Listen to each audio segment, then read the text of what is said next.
Hola a todas y a todos. En esta cuarta unidad de trabajo del módulo de desarrollo socioafectivo vamos a centrarnos en el desarrollo sexual. Este desarrollo, que se produce desde la primera infancia, es muy importante en la conformación de la personalidad de los niños y niñas, pues en él intervienen múltiples procesos que se desarrollan a lo largo de toda la vida. La sexualidad de cualquier persona se desarrolla alrededor de tres ejes. Influyen factores biológicos evidentes, pero también factores sociales que determinan los roles propios de cada sexo. Y también influyen factores psicológicos de cada persona. De entrada vamos a definir una serie de conceptos asociados al desarrollo sexual para poder avanzar en el tema. El sexo se considera una característica meramente anatómica determinado genéticamente por los órganos sexuales de cada persona. La sexualidad es la forma en la que cada persona vive el hecho sexuado, es decir, poseer aquellos órganos sexuales de los que hablábamos antes. La identidad sexual es la conciencia de pertenecer a un sexo concreto, en principio hombre o mujer. El género, por su parte, es un constructo social derivado de la identidad sexual determinada.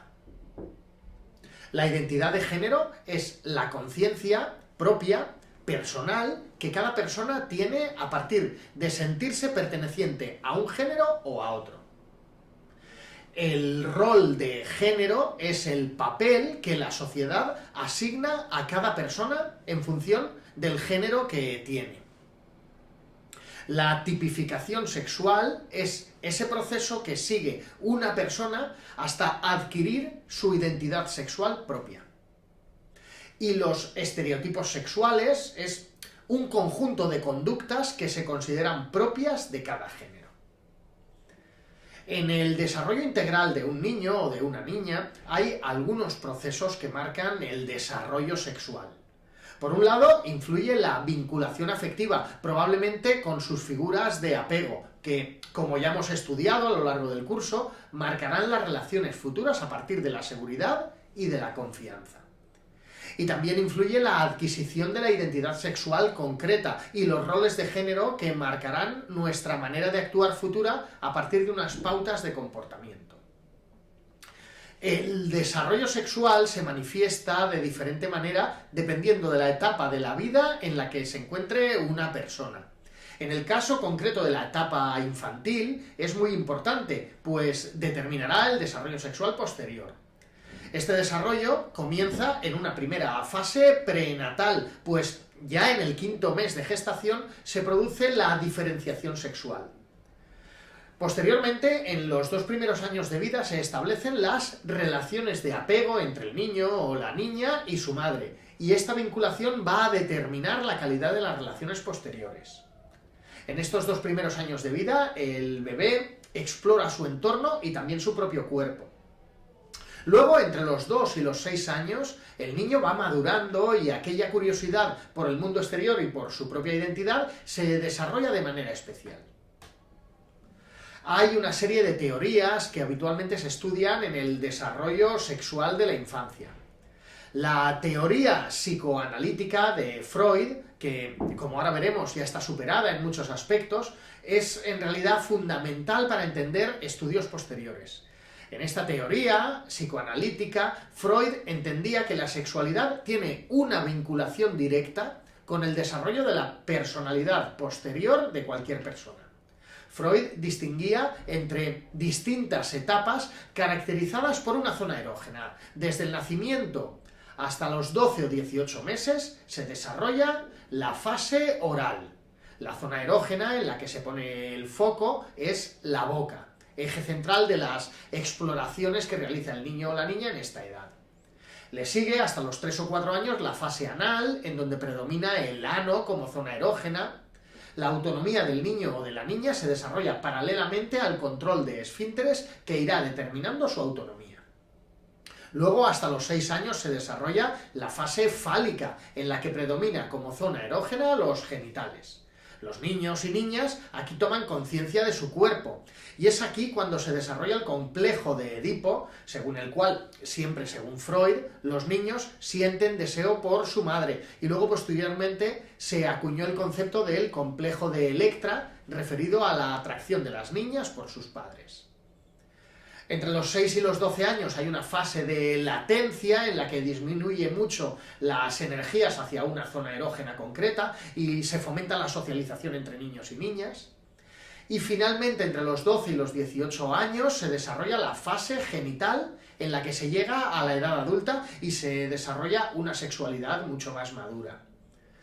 Como podéis imaginar, estas teorías de Freud se han superado en algunos aspectos. Freud consideró muchas de sus teorías como universales, pero la evidencia nos muestra que no en todos los casos se siguen las fases que hemos comentado.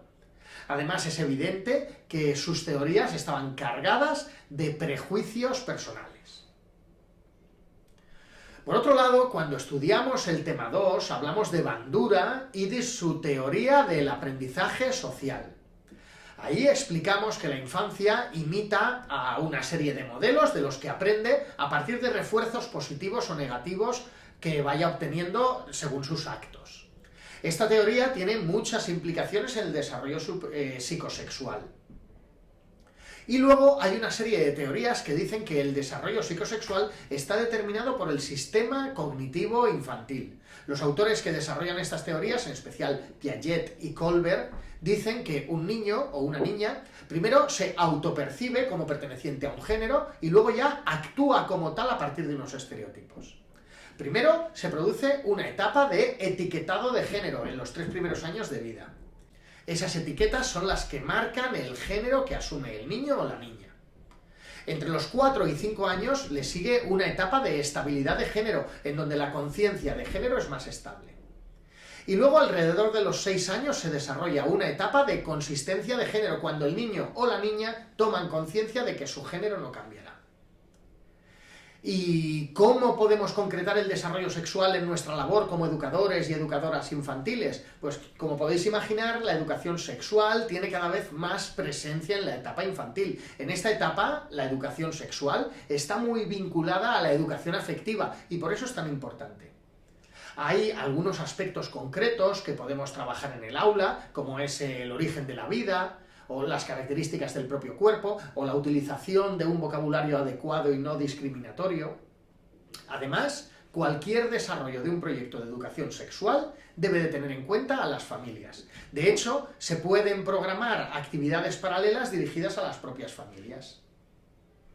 Y bueno, la unidad finaliza analizando los principales conflictos relacionados con el desarrollo psicosexual. Echad un vistazo a esa parte de la unidad de trabajo, pues contiene contenidos importantes para el desarrollo sexual en la primera infancia. Aquí voy a destacar la información que os comparto sobre el concepto de disforia de género, que hace referencia al conflicto que puede existir entre el sexo físico de una persona y aquel con el que se identifica. En el caso de la infancia, estos casos deben de tener una consistencia de varios meses que nos confirme que no es algo pasajero. Bueno, seguiremos trabajando estos contenidos de manera práctica en esta unidad, que espero que os resulte interesante. ¡Mucho ánimo!